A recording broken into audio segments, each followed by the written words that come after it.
Welcome to ACD Combatives, your combatives and control tactics channel. Please like, subscribe, and share.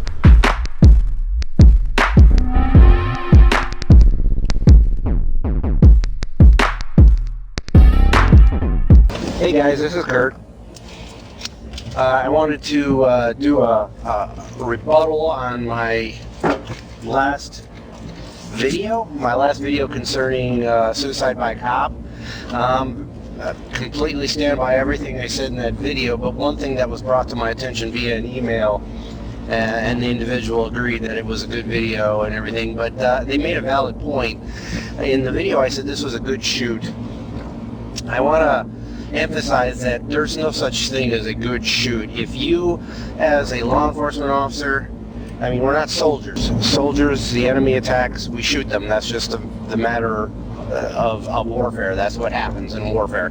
But as a police officer, I feel, and I use this as an example, as a control tactics instructor and a martial artist, I'm very comfortable going hands-on, and in 23 years I've never actually tased anyone because I feel so comfortable going hands-on, using pain compliance and joint manipulation and combatives and control tactics and so forth, and that's served me well. But I'm a big believer, and I hope I get this point across in the channel, I'm a huge believer of verbal judo before physical control tactics, because you can control most situations with good verbal tactics.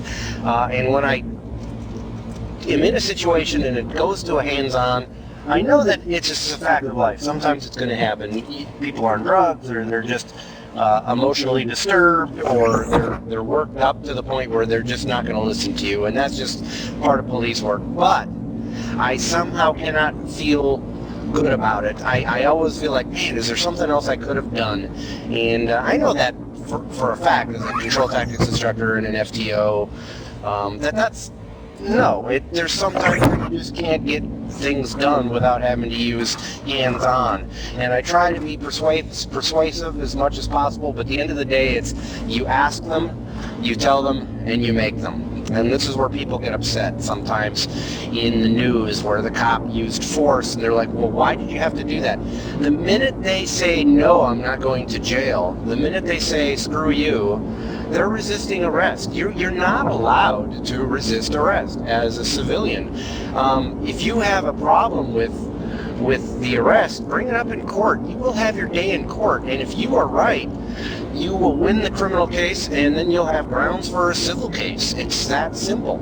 On the side of the road at 2 o'clock in the morning is not the time to have a long debate with the officer.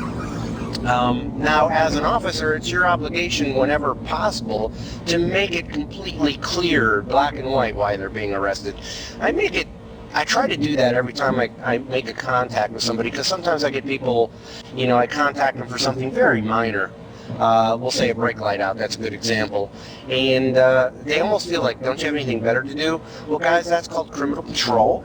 And that's what I'm using minor issues to look for big issues, because people that tend not to take care of their vehicles tend to not take care of other issues like warrants and registration and child support, and you get the idea, or not registering for being a sex offender.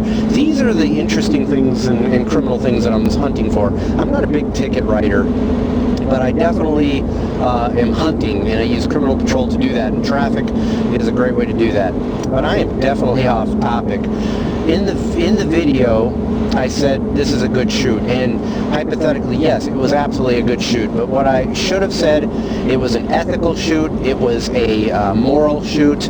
Guys, when you have to shoot somebody, it's never good. At the end of the day, what I was suggesting is that the shoot was within policy, but not just policy, it was ethical, and it was moral. It goes back to Graham v. Connor. What was reasonably objective at the time? What is the information the officer had at the time? Every officer on scene of that shooting, and I will link that video, was under the belief that that individual had a firearm and he wanted to use it. At the end of the day, he didn't have a firearm. But this video that I did was a perfect example of just how hard it is to figure that stuff out. in a pinch sometimes. Anyway, I hope I made myself clear. When I say good shoot, I mean ethical shoot, moral shoot, but shooting somebody is never good. Alright guys, everybody take care, stay safe, give me ideas for the channel, and I'm signing off.